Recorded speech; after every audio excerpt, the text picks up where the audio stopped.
Hey guys, it's Tim Parker, the Global Marketing Director here at Imagine. Rick Ricart, owner of Imagine Tours.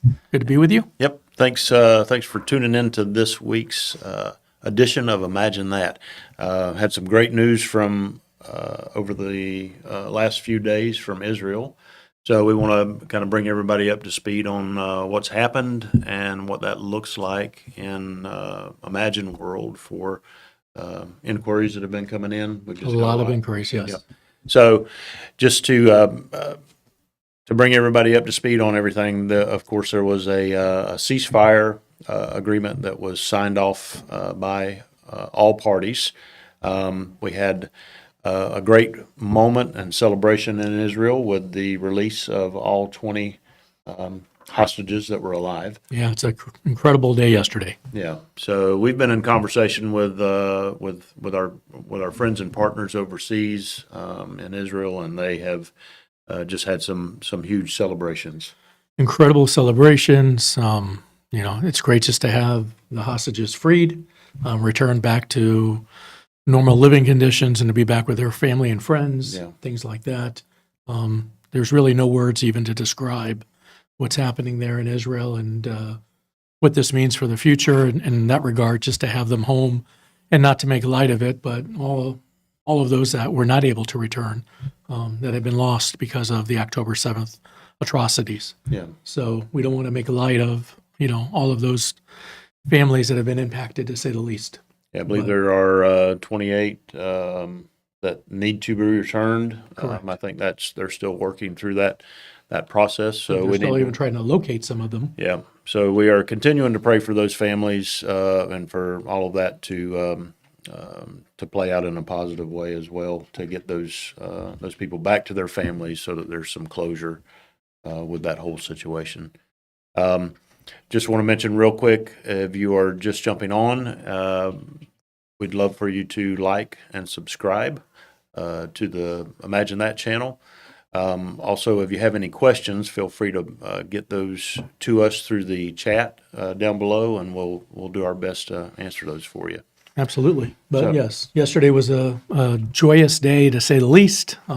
Very positive after 2+ years of captivity, to be able to have the last, returned home safely. Yep. It's incredible. So we rejoice.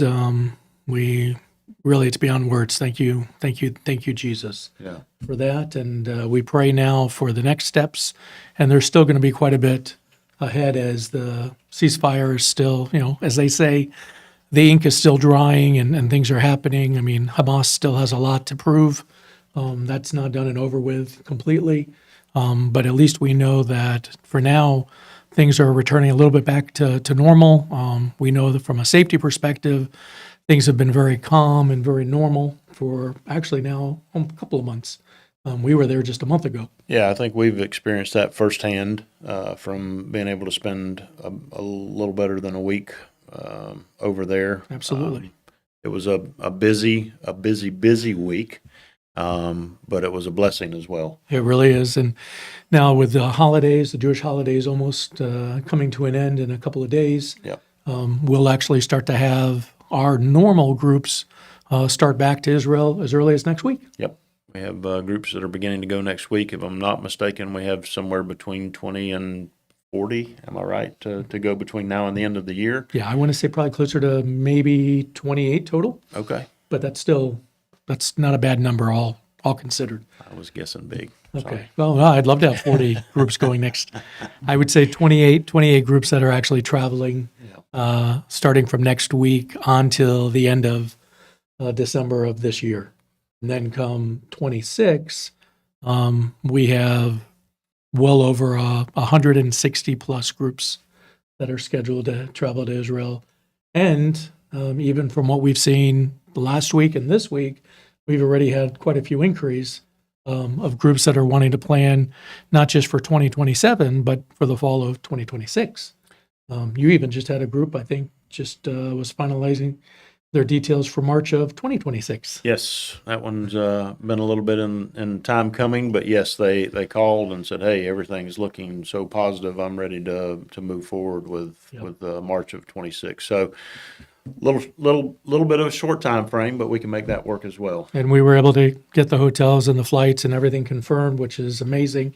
It's not a huge group, it may be 15, 20 people, but it's still, 15, 20 people. If there's other groups that are out there that still believe, hey, we've either put our plans off or we still want to do something for 2026, please contact us. We're ready to put the pieces together and get the logistics confirmed and do whatever we have to do. Yes. This is the fun stuff. Yeah, it's not too late to plan for 26. In fact, I've had several phone calls this morning that have just said, "Hey, you sent us some special dates for 27. Is it possible for us to plan for 26?" And it's absolutely still possible to do 2026 tours.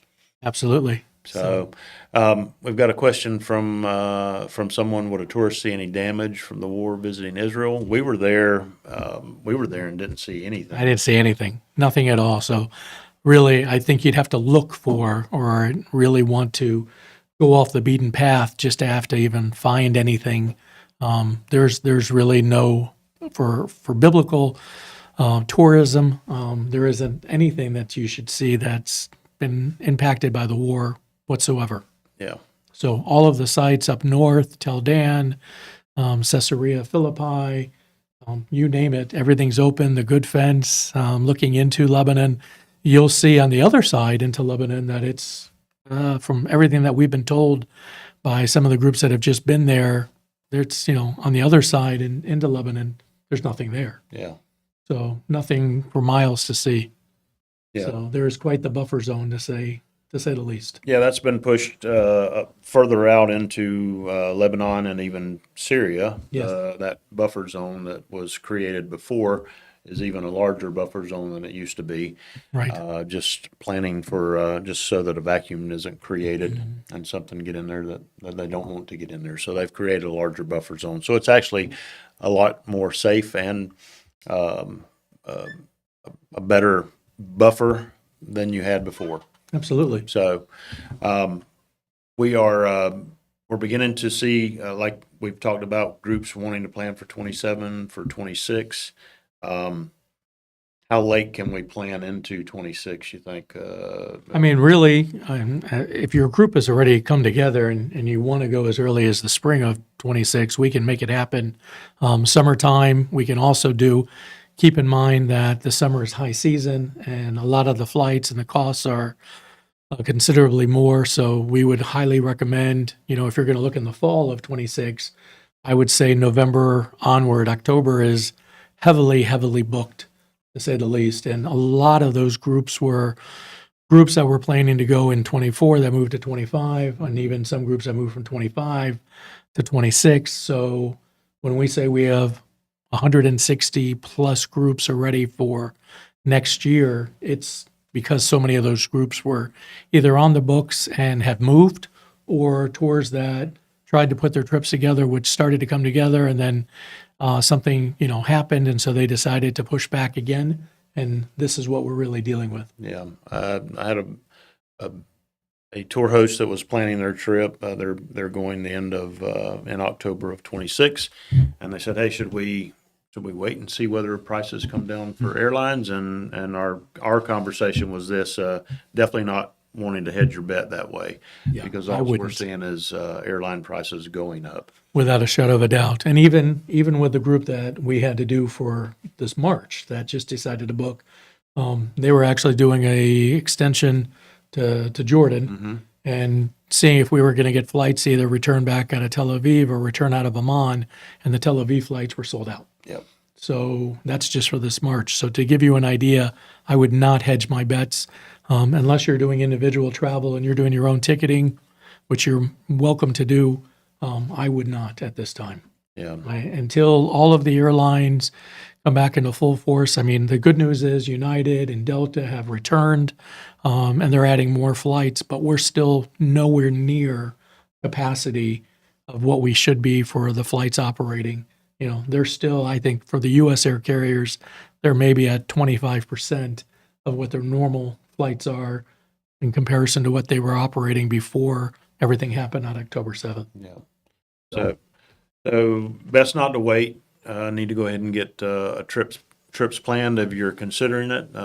Great idea to go ahead and have your, one of the questions I got today was, do I go bounce out and ask people when they want to travel?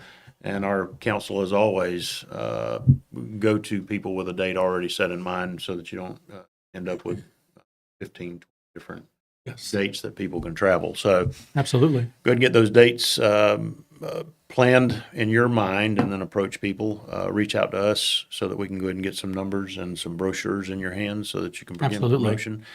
You can reach out to us at info@ittworld.com or sales@ittworld.com. You can also give us a call at 863-709-9208, and we'd love to catch up and chat with you. So you've got a good friend up there that's saying hello. We've got some friends from Bethlehem Yeah, actually saying we look forward to welcoming you back to Bethlehem. That's probably been the most requested question, I would say, is just, is Bethlehem open? I had a call yesterday talking with an agent asking, you mean you can travel to Bethlehem? Bethlehem is completely open. It's normal, it's easy, it's accessible. Even Israeli guides are able to go into Bethlehem without any problem with their groups. So you're definitely welcome to go and visit Bethlehem, see the Shepherd's Field, continue to the Church of Nativity, do one of the caves there if you want, just to be able to see what kind of the grotto looked like yeah.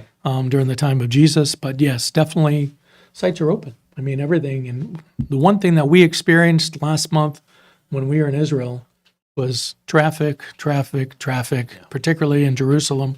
Also, the regular highways, but lots of traffic happening. And of course, with the new train and so forth that they're still working on and trying to do things to make it easier and better. But definitely plan for a little bit more time transportation-wise when in Israel in order to do everything. So it's really great. And those are all conversations that we can have you with you as you're planning your trip and walk through as you're getting closer to departure for your trip if you all have one traveling. But yeah, that was I think that was the biggest shocker was that even with out tourism happening, the level of traffic was pretty extreme. And then add to that when the tourism actually returns back to normal, the added buses and taxis and private cars and so forth, you really need to account. And, a lot of times when we're putting these trips together and we're talking about what the day-by-day itineraries look like and seeing all the sites and doing everything, it's not a matter of pricing and costs. It's a matter of time that you have to allow to actually have not only to get from site A to site B to site C and so forth, but you also need time to have, coffee in, coffee out, and restrooms and breaks and food stops and times at the sites itself. So there's a lot more that goes on behind the scenes logistically to make sure that when we pull it off, that everything goes smoothly, and not only do you see everything that you're supposed to see on your itinerary, but we always prefer to underpromise and overdeliver in the end. Yeah.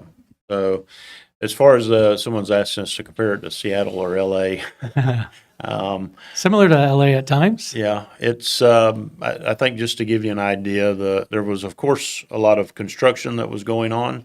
So I imagine that had a lot to do with it. But what would typically have been a 10-minute car trip was about 45 minutes. It was 45 minutes. So we could have probably walked to where we were going a lot It quicker. would have been a lot easier. Yep. So we're going to have to work through some of that, and some of those sites you can walk to instead of getting on the bus. So it may be easier just to maneuver Absolutely. around that way, especially when you're around the old city, moving from the Garden of Gethsemane. You actually can just walk up and go right through the old city at that point, which we typically do. But going around to the Western Wall, if you wanted to not go through the old city, you can walk around the outside of the old city and get there as well through the valley there. So a lot of different options that we can probably walk through to help maybe alleviate some of that, but it's going to have to be something that we talk through, and an expectation that you're going to have in the forefront of your mind as you move forward with travel over there. And probably, which we really should highlight is most of this traffic that we're discussing is in Jerusalem. Yes. In the Galilee, it's not the same. Tel Aviv has its own traffic, but you're only there for a short time period, in essence. And then, Highway 1 or some of the other highways between Jerusalem and some of the other major cities. Yes, you have your typical everyday traffic, but the majority of the traffic we're talking about is in Jerusalem and around Jerusalem as they get the new, is it the light train Yes. that they're doing there? And it's going to be incredible when it's done. It's just naturally taking up a lot of construction, and people are having to, have detours and so forth. So it's impacting. Yeah. I know one of the questions that came up is, it looks like they're traveling from Chicago in January, and what happens with the flights and below freezing. Well, Chicago O'Hare is probably one of the best airports that's well prepared when it comes to whether it's ice storms or snowstorms or things like that. Having lived there for a good portion of my life, I can tell you firsthand, they're usually very well equipped, unless they, cancel all the flights, in which case it doesn't matter which airlines you're on. It impacts everybody. The next, plan of attack is, get you rescheduled on your next flights and so forth. Keep in mind when you're traveling, if there is something like that where there's a snowstorm or you have an opportunity to be at the airport, we always tell you it's a lot easier to get rebooked on a new flight if you're at the airport. If you're at home and you're waiting to get rebooked on a new flight, they're going to take care of those that are at the airport first, before they take care of somebody who's sitting at home. So, not to get off track, but since that's one of the questions that's asked, it's much easier to get you on a new flight or get you rerouted when you're at the airport and you have your passport and your luggage with you than it is sitting at home. Sure. So, No, that's great advice. Something that we need to have conversation about, and it's great that we're talking Sure. about that right now as we move closer and closer to the winter season. absolutely. When are you expecting to go back? If all goes well, I still have another trip scheduled for later this fall, and then I will be there again in early spring of next year. So, and then we've got some of our office staff that will be also traveling next year, and for them to get over there, Yeah, that's great. the more that we can have for everybody in our office to experience and to see everything firsthand, that's always our goal. I mean, 2/3 of our office has already been to Israel and Greece and the other countries, river cruises and Germany and so forth. But we try to get everybody we can, from within our office to experience it and talk firsthand. But, it is what it is. We're just excited that people are traveling again Sure. Yeah, it's helpful. after 2 years. Helpful always to have that conversation when you've been there and can share from firsthand experience. Sure. Of course, that's not why we hope that you go, but we hope that you all will travel. If you're watching our Imagine That stream, then you probably are planning to travel, and you're going to come back with a new appreciation for reading the Bible, for having spent time in those places. Absolutely. Yeah. Seeing the scriptures come to life, you hear it all the time, and literally from the words of the Bible, from black and white to 3D living color. We joke because we've done it so many times, but if it's your first or second or even third time going, learning and seeing the topography and understanding the locations of where things happened and what it really looks like, it makes the scriptures truly come to life because, if you're anything like me and I need to visually see it, it's incredible. It can be even as simple as realizing that the distance from Jerusalem to Bethlehem, is less than 5 miles. People don't quite always understand that, or understanding, if you're at the Mount of Olives or the Garden of Gethsemane, even as a better example, and you continue and you look up over the hill and you realize that's the wilderness of Zin. Jesus could have easily just walked right up the hill Disappeared. and disappeared, and he chose not to for us. Yes. So how amazing is that? That's Those are the kind of things that when you're there, that's why we don't want to rush the trips, and that's why we talk about, we really want you to have quality time, to be able to enjoy the sites that you're visiting, and time for reflection, time for prayer, time for worship, a little bit of everything. Each site has so much meaning. It's incredible. It can be even as simple as, being at the Jordan River and experiencing it firsthand. So, Yeah. Yeah, it's a blessing every time, and I've been, I'm going to say somewhere around 20 times, 25 times.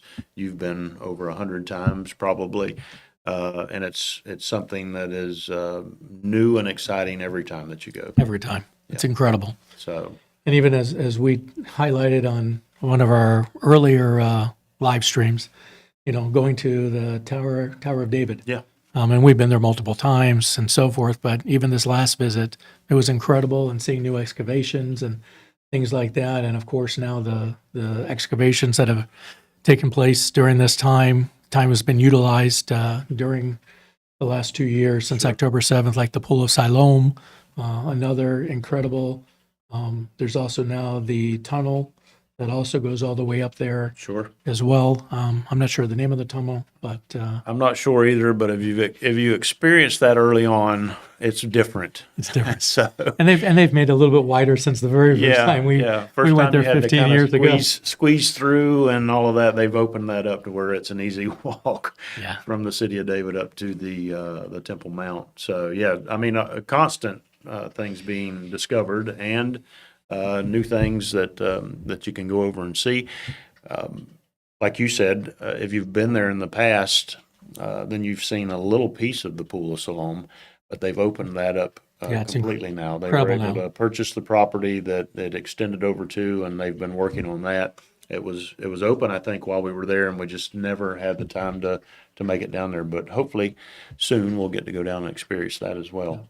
Is it the Pentecost? Pentecost room at the Notre Dame That's also was incredible. amazing. If you've seen the painting in Magdala, the encounter that's downstairs in the church in Magdala, then the same author, Chilean author, artist that painted this room, and Yeah. it's It's a big amazing. room, and it's all four walls of the room, and including the ceiling that's painted, and it's just to kind of give an idea of what the day of Pentecost looked like, and the Holy Spirit sending. It's incredible. Yeah. So it So really takes the Old Testament and the New Testament and really combines the two yeah, in one setting, which is pretty amazing. And so many of the different people in the Bible are depicted there. I Yeah. think there's over 100. yeah, 100 people. It was amazing. Yeah. So and beautiful. So we would suggest trying to fit that into your schedule, even if it's if you don't have it in your main schedule. It's something that you could go visit. I think in the evening time at the Notre Dame Yes. to set up to be able to go over and visit that. And while you're there, see the bronze that was created from the shroud of Turin. Yes. So they have that there as well, and then they have Phenomenal. They have an amazing rooftop restaurant where you can go up, have dinner, and then see the old city. Incredible views, to say the least. So, I mean, there's so much to do. I know that we started this live stream, imagine that, with the whole idea of it's time to return and time to visit and time to be in Israel. And not tomorrow and not next year, but now. Yeah, And there's no better time than the presence to be able to do so. And it's amazing, as you said, the different conversations you've had, not only this morning and yesterday, the amount of inquiries and calls and emails and texts and so forth last week, leading up to this week, if everything was going to happen, which it has, with the freedom of the hostages. But now is a wonderful time to plan and return your time to return to Israel. yeah. Even if you have a group that you have put together and it doesn't seem like it's going to be far enough out for us to plan it, I would still give us a call Absolutely. just to see what we can put together for you. So give us a call if you have your group of however many. Even if you have a small group and Yeah. you're like, there's only 10 or 12 of us, and it's something that you want to put together to travel within the next 6 months, now is the time to do so. If you're going to receive any kind of extra specials within the next 6 months for travel, for smaller groups and so forth, we can be a little more creative and try to come up with some solutions to make it happen. So we're excited about that. And a lot of our groups are already going, or you can piggyback onto another group that we have. There's so many options. It's incredible. Sure. there's a question up, will we be able to participate in any of the ongoing archaeological digs that are happening now? Yes, if you can let us know that, that's something that interests you, then we Right. can certainly get some of those things set up for a schedule. I'm not sure what that looks like. Is it something where, groups, if they had free time, that they could? If they have jump free on? time, that's something you can definitely jump on. If it's planning of a new trip, it's definitely something that we can include and do it. If your trip is already booked and you're now wanting to add that, it becomes a time factor. It's not just a cost factor. To add like some of the archaeological digs, even if you just participate, I mean, you really need to have a minimum of 2 to 3 hours at the very least. And I believe they're at least $25 to $30. Some are $35 per person, depending on the length of the dig and what's involved. But I know that there are some that are going on. We could definitely look into it. It really comes down to time. Yeah. And a lot of it is what are you willing to give up and what are the changes and what do you want to do? But that's always an option. Sure. So, yeah, if you have thoughts about your tour, you're not sure, then there's great people to talk to here about whether that's a possibility. Yes. We often say it doesn't come down to what's paid for in the tour, because it really comes down to what do you have time to do in the tour. Absolutely. So, And you can still see some of those if you aren't actually participating, but want to see some of the more recent excavations, like there at Magdala, like we said, the Pool of Siloam. There's definitely some along the Western Wall area. There's so many things that are changing. It's amazing. yeah, And if you haven't been back to Israel in 2 or 3 years, you're going to be in for an eye opener. Yeah, a nice surprise, because there's a lot of updates that have been done in the course of the last 2 to 3 years. yeah. To say the least. So, well, that's great. Well, we appreciate everybody's time, and of course, we always look forward to your questions. So if you have questions for us, you can either get those into info@ittworld.com or sales@ittworld.com. If you prefer to talk to someone, which we love to do that as well, you can give us a call at 863-709-9208.